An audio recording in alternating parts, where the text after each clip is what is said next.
ċelebrazzjoni ta' ħajja interjuri, ta' ħajja qdisa, ta' ħajja spirituali, ta' nisrani imma wkoll ta' saċerdot. Nitolbu bl-interċessjoni ta' Dun Mikiel illum mod speċjali biex qabel kollox il-ħajja ta' relazzjoni tagħna mal-persuna ta' Ġesu tieħu l-ewwel post fil-ħajja tagħna. Nitolbu. O Alla ta' dejjem li tista' kollox, ibnek Ġesu oġbu li Santa Marta, Marija u Lazzru jilqgħuh bil-qalb. Bit-talb tagħhom għatina li naqdu bil-fedeltà lil ħutna kollha fi Kristu biex inti tilqana għandek fis-sema.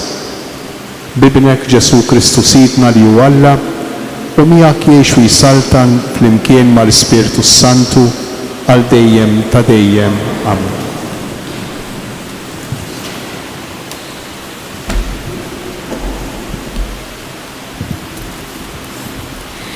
Jekk inħobbu xulxin, Alla jagħmar fina. Qari mill-ewwel ittra ta' San Ġwan Apostlu. Eżies, ejjew inħobbu l-xulxin għax l-imħabba ġejja minn Alla u kull min iħobb mwieled minn Alla u jaraf lil Alla. Dak li ma jħobbx ma għarafx lil Alla għax Alla hu imħabba. B'dan deret l-imħabba ta' Alla fina għax Alla bat lill-Ibnu l-waħdini fid-dinja biex ngħixu bih. U hawn qiegħda l-imħabba mhux għax aħna ħabbejna l-Alla, imma għax ħabna u bat lill-Ibnu biex ikun ta' tpattija għal dunubietna. Eżies, jekk Alla ħabna daqshekk, aħna wkoll għandna nħobbu lil xulxin. Lil Alla għadu ħadd ma rah, imma jekk inħobbu l-xulxin hu jagħmar fina. U mħabbtu issib il-milja tagħha fina. B'hekk nafu li aħna nagħmru fih u jagħmar fina għax tagħna sem mill-Ispirtu tiegħu. aħna rajna u nagħtu xhieda li l-Missier bat lill-Ibnu is-Salvatur tad-dinja. Kull min jistqar li Ġesu hu l-Iben ta' Alla, Alla jammar fih u hu falla. U aħna għarafna l-imħabba li Alla għandu għalina u għeminnija. Il-kelma tal-mulej. Salm responsorjali ngħidu flimkien, ippruvaw u taraw kemm hu tajjeb il-mulej. Kull ħin imbierek il-mulej, tifħiru dejjem fuq fommi, bil-mulej tiftaħar ruħi, jisimgħu il-fqajrin u jifirħu. Ippruvaw u taraw kemm hu tajjeb il-mulej. X'għandru il-kobor tal-mulej miegħi, ħanollu ismu flimkien. Jien fittixt il-mulej u eġibni, minn kull biża tiegħi ħelisni. Nippruvaw u taraw il-mulej. Ħarsu lejh u jiddi bil-ferħ wiċċkom u ma jkollkomx għax tistħu. Dan il-fqajjar sejjaħ il-mulej semgħu u mid-dwejjaq tiegħu kollha ħelsu flimkien.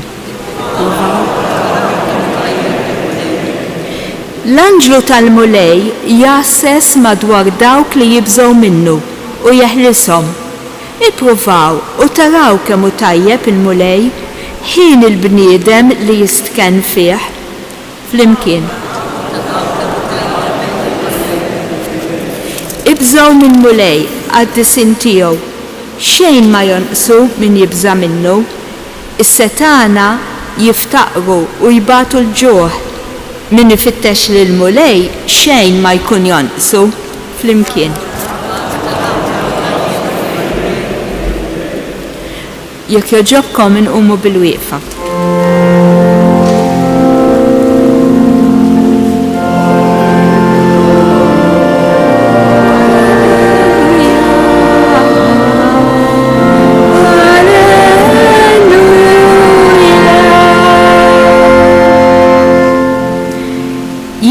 Id-dawl tad-dinja jgħid il-mulej, min jimxi warajja ikollu id-dawl tal-ħajja.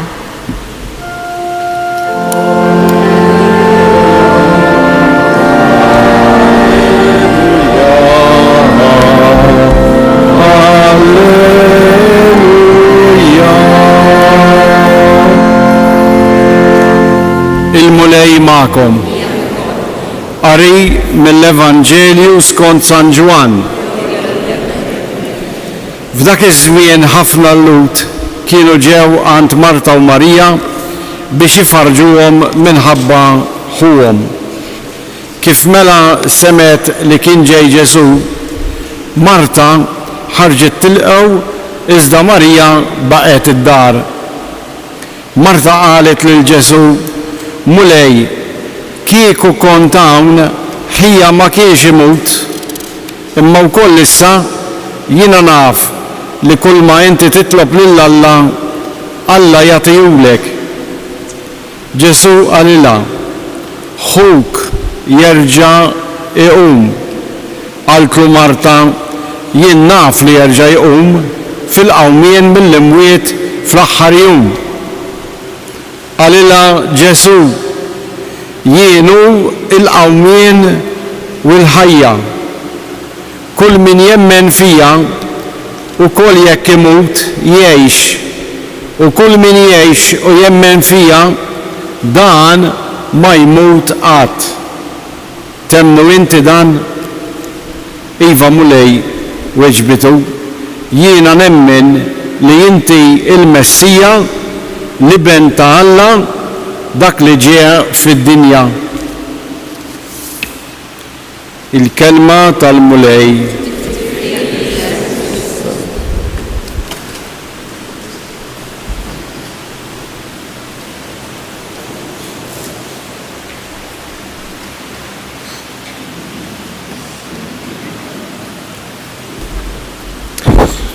Meta aħna nisimgħu l-istejjer il-ġrajiet marbutin ma' dawn it-tliet aħwa, Marta, Marija u Lazzru.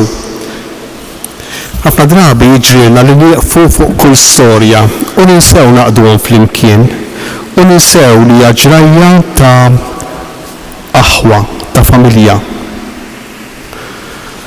Dawn l-aħwa, Marta, Marija u Lazzru, fil-Vanġelu ta' San Luqa u ta' San Ġwan jirrappreżentaw lil kull komunità nisranija.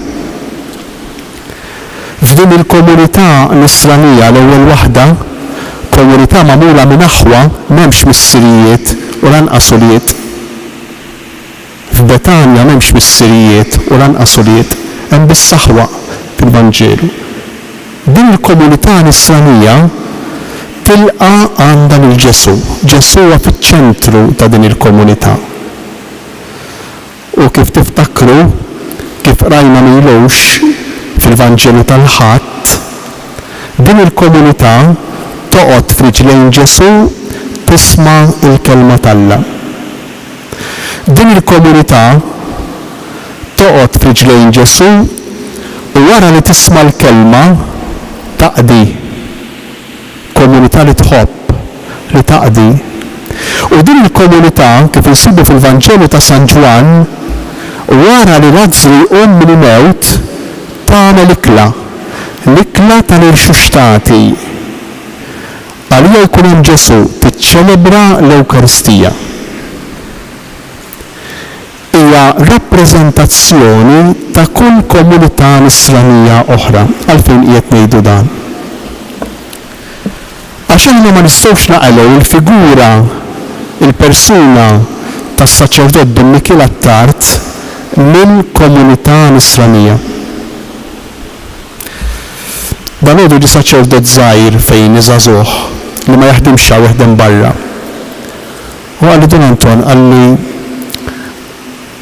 meta nkun ma' sħab is-saċerdoti l-oħra iduru lejja u jgħidu dak saċerdot spiritwali. Dak saċerdot jirrifletti, dak saċerdot li qed jitkellem minn saċerdoti oħra sħabu, dak saċerdot li jitlob. U għalli dawn il-kummenti għal-widnejja jistonaw ħafna. Għalli għaxin inħoss li kull saċerdot għandu jkun spirituali, inħoss li kull saċerdot għandu jitlob, inħoss li kull saċerdot għandu jkollu ħajja interjuri mimlija sinjura. U dan is-saċerdot ġalni naħseb ħafna, jekk minn naħa qisu kien inkwitat li kważi jħossu waħdu. Jħossu waħdu fil-prinċipji sodi tiegħu. Minn naħa l-oħra jiena inkwetajt, kien personalment inkwetajt, u ġi frasi propju Don Michele dak il-ħejnek. Għaliex? Għax Don Michele kien l-ewwel u qabel kollox saċerdot. Saċerdot. Kien saċerdot moti. Il-ħajja tiegħu ma kienitx tiegħu. Il-ħajja tiegħu kienet kollha kemm mhux biss għall-oħrajn imma tal-oħrajn. Il-ħin tiegħu kien il-ħin tal-oħrajn. Il-ġid tiegħu kien il-ġid tal-oħrajn. L-arfin tiegħu ma kienx arfin tiegħu, ma kien arfin mhux biss għall-oħrajn imma tal-oħrajn. Tant kemm kien itambar u jerġa' jtambar fuq il-prinċipji li hu kien tant konvint minnhom bħala persuna mogħtija lill-Alla. Imma din it-tal-oħrajn, din l-imħabba għall-oħrajn, din notja kollha kemm għall-oħrajn, dan is-sens kbir ta' qadi li kellu Don Michele Attard ta' rispett, ta' stima lejn il-persuna, dan is-sens kbir ta' akkoljenza li Don Michele kellu għall-bniedem għall-oħrajn kienet ġejja minn eroq minn fonti iktar profondi, minn ejjun verament ta' ilma ġieri, ta' ilma pur li minnu Don Michele kien kontinwament jieħu fil-ħajja tiegħu. ir-relazzjoni profonda, relazzjoni vera, relazzjoni kontinwa li kellu mal-persuna ta' Ġesu. U din tidher mhux biss f'dak li kien jagħmel, mhux biss fl-azzjonijiet tiegħu, mhux fl-għenil tiegħu, imma tidher fuq kollox fil-persuna tiegħu, fil-mod ta' kif iġib ruħu, fil-mod ta' kif jitkellem, fil-mod ta' kif iħares, fil-mod ta' kif jimxi, fil-mod ta' kif hu, ta' kif ikun. Tant kien ħaġa waħda mal-persuna ta' Ġesu. U allura għalhekk Don Michiel kien kapaċi ikun animatur, ikun ħajja f'komunitajiet bħal dik ta' Marta, Marija u Lazzru. Propju minħabba fek, għax kien rappreżentazzjoni ħajja jew ripreżentazzjoni ħajja tal-persuna ta' Ġesu. U l-bniedem, anki l-bniedem tal-lum, għandu bżonn li kontinwament jiltaqa' mal-persuna ta' Ġesu. E kienu nixtieq nieħu l-okkażjoni llum għalina s-saċerdoti b'mod speċjali, għalina s-saċerdoti biex nerġgħu nġeddu, aħna msejħin spiss inġeddu l-għażla tagħna jew aħjar inġeddu x-xewqa tagħna li nilqgħu id-don, li nkomplu nilqgħu id-don ta' Alla, id-don tal-vokazzjoni.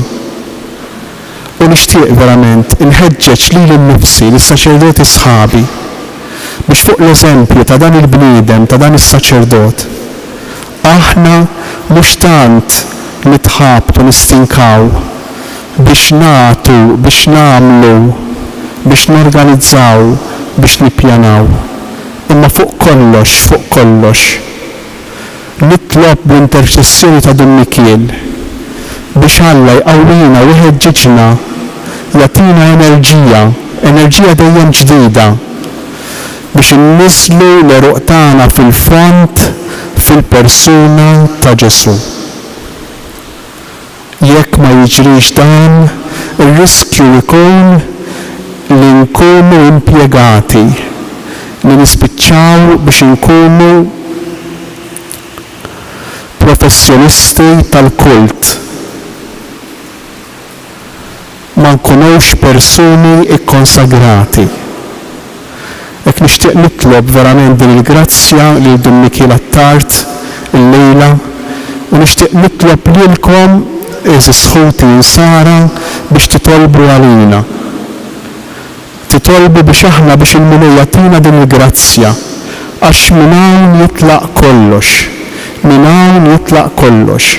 Minn kemm vera, minn kemm profonda, minn kemm sinċira ir-relazzjoni tagħna b'mod speċjali tagħna s-saċerdoti mal-persuna ta' Ġesu. Don Michiel li kien merreq li l-persuna tiegħu kienet kollha kemm hi soda, kollha kemm hi mniżla fil-persuna ta' Ġesu, jagħtina x-xewqa, jagħtina l-qawwa biex inkomplu nilqgħu dan id-don li Alla jrid jagħti lilna imma mhux għalina imma l-poplu tiegħu f'din il-gżira.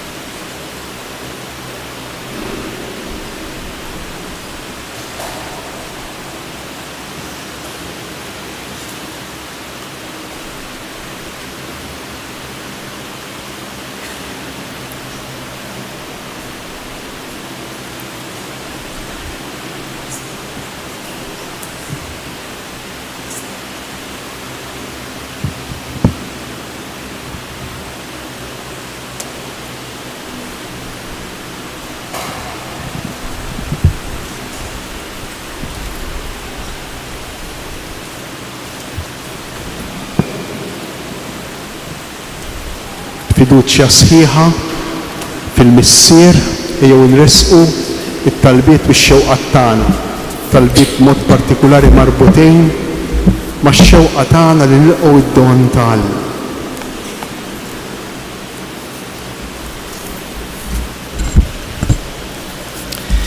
Sabiex il-bnedmin kollha isibu fil-Knisja dar miftuħa beraħ fejn iħossuhom il-quwa u maħbuba bħalma kienet id-dar ta' Betanja għal Ġesu.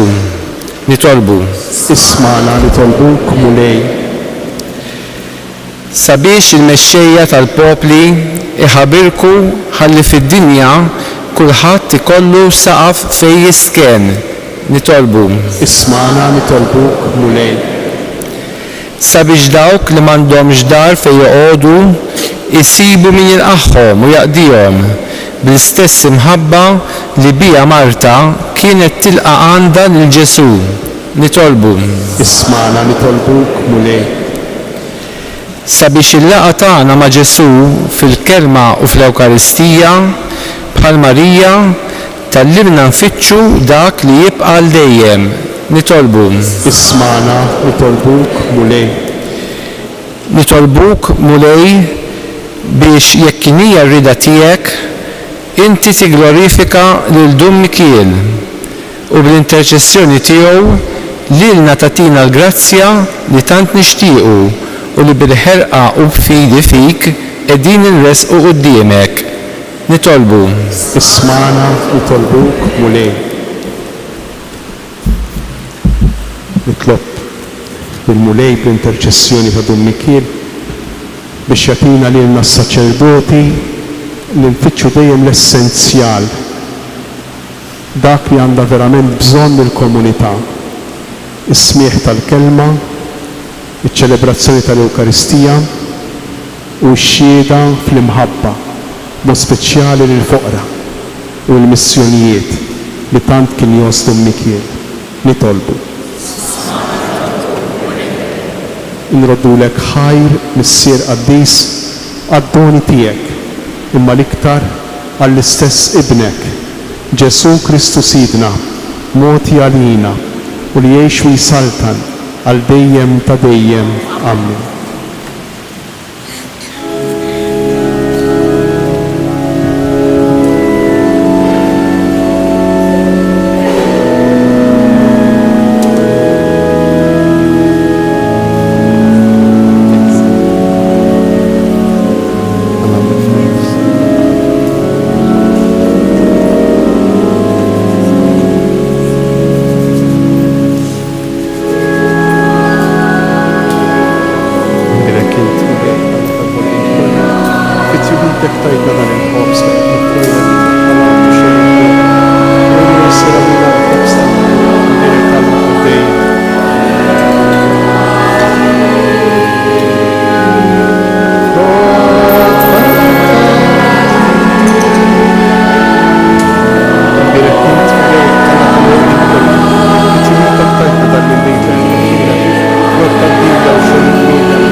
Tolbu ħuti biex is-sagrifiċċju tiegħi u tagħkom ikun jogħġob l-Alla l-Missier li jista' kollox.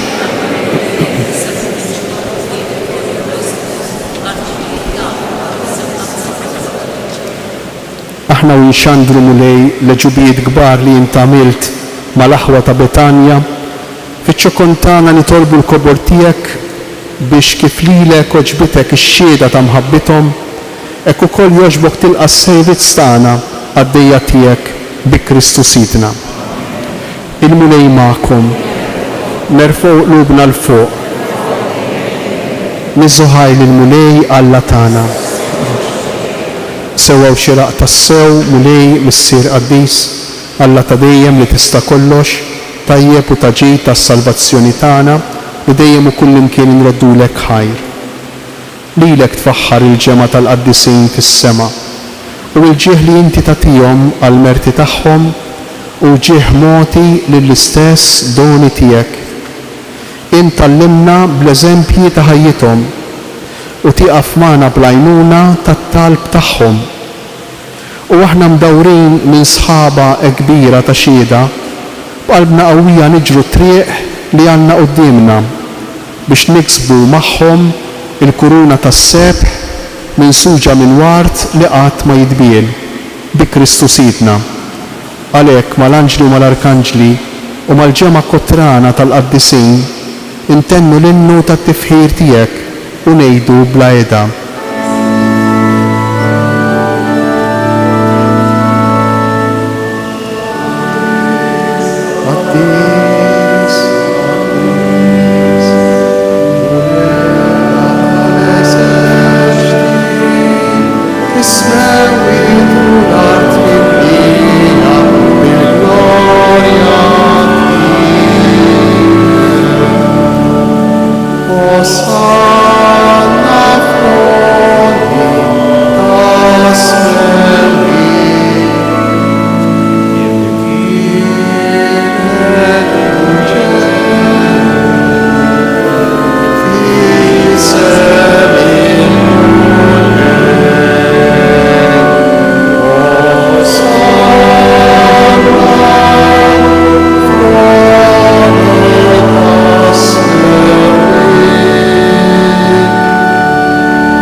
Qaddis tassew int mulej inti lajn ta' kull qdusija. Qaddes għalhekk nitolbuk dawn l-offerti mill-barka tal-Ispirtu tiegħek biex isiru għalina il-ġisem u d-dem ta' Sidna Ġesu Kristu li meta kien sejjinata biex minn raj ħibati ħaj l-ħobs ratt il-ħajr qasam tal-disċipli tiegħu u qal ħudu u kulu il-koll minn dan għax dan huwa ġismi li jingħata għalikom.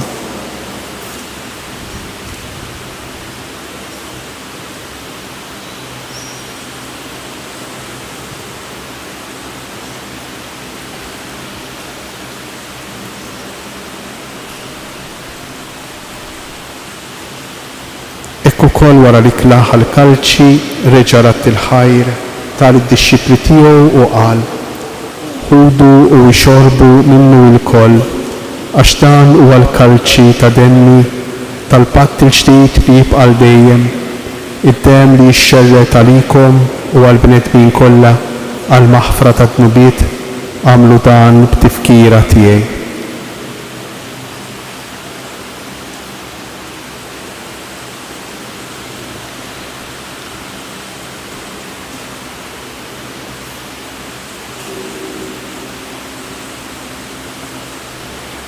Danu il-misteru tal-fidi. Kull darba li niklu dan il-ħobs u nixorbu dan il-kalċi inħabru l-mewtiek mulej samatiċi.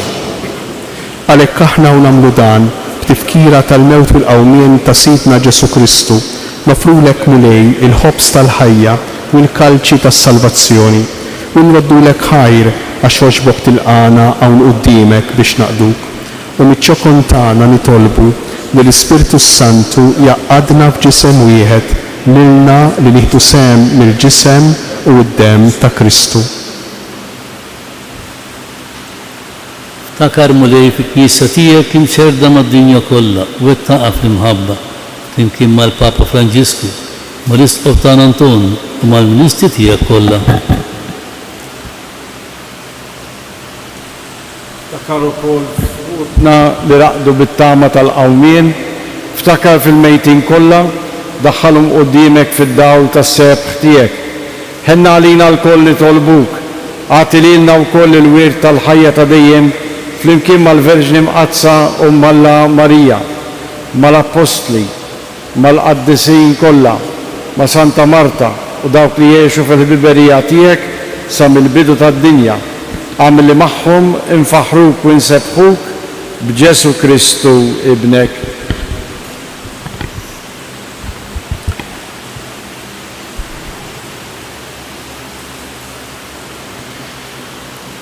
Bi Kristu ma' Kristu fi Kristu jingħata lilek Alla Missier li tista' kollox flimkien mal-Ispirtu Santu kull ġieħu glorja għal dejjem ta' dejjem.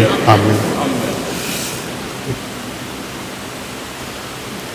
Kemm il-darba ek smajnija minn fom Dummikien il-kelma jkun li tritint, kemm kien jirrepetija bil-qalb fit-talba tal-missierna u kemm kien jagħmilna enfasi biex nitolbuha fil-ħajja tagħna biex tkun iċ-ċentru tal-esperjenza tal-ħajja umana u spiritwali tagħna. Ikun li tritint, hekk ejjew verament aħna nitolbu flimkien it-talba tal-missierna, nippruvaw dawn il-kelmiet ta' telqa fidejn il-missier, dawn il-kelmiet ta' fidi, ta' fiduċja, nippruvaw ngħiduhom bil-persuna sħiħa tagħna, anki jekk kultant diffiċli, anki jekk kultant jidrilna li dak li jixtieq Alla minna bħalissa huwa jiebes, ejjew nagħmlu att ta' fiduċja, att ta' telqa. Ejjew nemmnu li jekk nafdaw tassew fih fil-mulej ma jiddispjaċiniex. Nitolbu flimkien. Missierna li inti tismewi, jitqaddes ismek, tiġi saltnat, ikun it-tritin fis-sema ikdaftar, ħobsna ta' kuljum għatina, aħfr il-mehmud, bħalma naħfru il-milot jarik, iddaħħalniex fil-ġrid, isteħlisna mid-dinja. Eħlisna nitolbuk mulej minn kull deni, għatina fit-tieba u l-ħnina tiegħek il-paċi fi żmienna, biex inkunu ħielsa dejjem mid-dnub u imħarsa minn kull inkwiet, aħna u nistennew u nittamaw lejna u l-miġja tas-Salvatur tagħna Ġesu Kristu. Mulej Ġesu Kristu, li jekk lill-Apostli tiegħek inħallilkom isliem nagħtikom isliem tiegħi, tħarix lejn nubitna, iżda ħares lejn il-fidi tal-Knisja tiegħek, għatija sliem u l-għaqda li jien trid fija, intu tgħix bis-saltan għal dejjem ta' dejjem. Il-paċi tal-mulej tkun dejjem magħkom. Għatu l-paċi lil xulxin.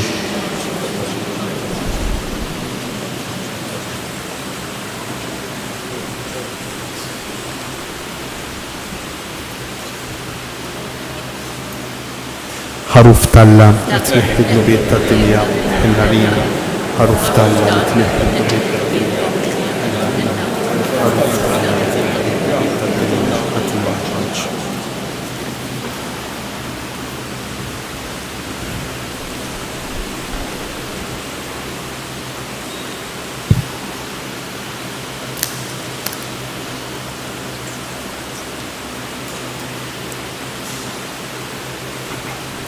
Danu il-ħaruf Talla, danu Ġesu li jerfa' fuq il-ħtija tagħna, ħemmin aħna li aħna mistiedna għal din l-ikla tal-ħaruf. Mulej ma jistħoqlix li tidħol taħt is-saqaf tiegħi, stejt kelma waħda, ruħi tkun infi.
bħala parti mir-rat ta' ħajr wara tqarbejn tagħna lil Mulej se nitlob it-talba lil Dum Mikiel jew aħjar lil Alla bl-interċessjoni ta' Dum Mikiel. Nippruvaw insegwu kull wieħed u kull waħda minna din it-talba fil-qalb tagħna. O Alla, ta' tiba u ta' seta' bla tarf, intoġbok issejjaħ lil Dum Mikiel għat-tard għas-saċerdozju u ridtu jkun għaddej biżel fil-għalqa tiegħek. Aħna nfaħruk u nroddulek ħajr għal grazzi li nċerriet fuq il-poplu tiegħek permezz tal-ministeru saċerdotali tiegħu, kif ukoll permezz tat-talb u tas-sagrifiċċji li kien joffrilek. Aħna nitolbuk Mulej biex jekk inhi r-rieda tiegħek inti tiglorifika lil Dum Mikiel u bl-interċessjoni tiegħu lilna tatina l-grazzja li tant nixtiequ u li bil-ħerqa u b'fidi fik qegħdin inresqu quddiemek.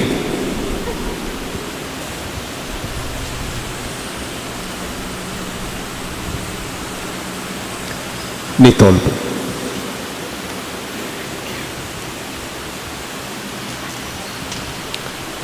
Irċevejna Mulej il-ġisem imqaddes u d-dem għażiż ta' ibnek il-waħdini. Għamel li din it-qarbina tejna ninfatmu mill-fruwat tal-art biex fuq l-eżempju tal-aħwa ta' Betanja inħobbuk dejjem iżjed minn qalbna ħanaslu filena bla tmiem tad-dera tiegħek fis-sema bi Kristu Sidna. Il-Mulej magħkom. Iberikkom, iħariskom Alla li jista' kollox, il-Missier, l-Iben u l-Ispiritu Santu.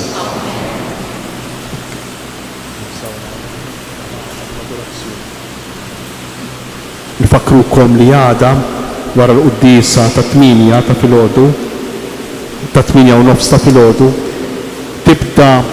jibda nofsinhar ta' adorazzjoni li huwa animat, jista' jkun animat permezz ta' frażijiet li ssibu fuq leaflet apposta fil-bankijiet, frażijiet li huma tipikament ta' Dum Mikiel għat-tard, meditazzjonijiet li kien jagħmelu u li kien jgħaddi lill-oħrajn. Għada wara l-quddisa ta' 8:30 ta' filgħodu. Morru u għejxu fil-paċi ta' Kristu.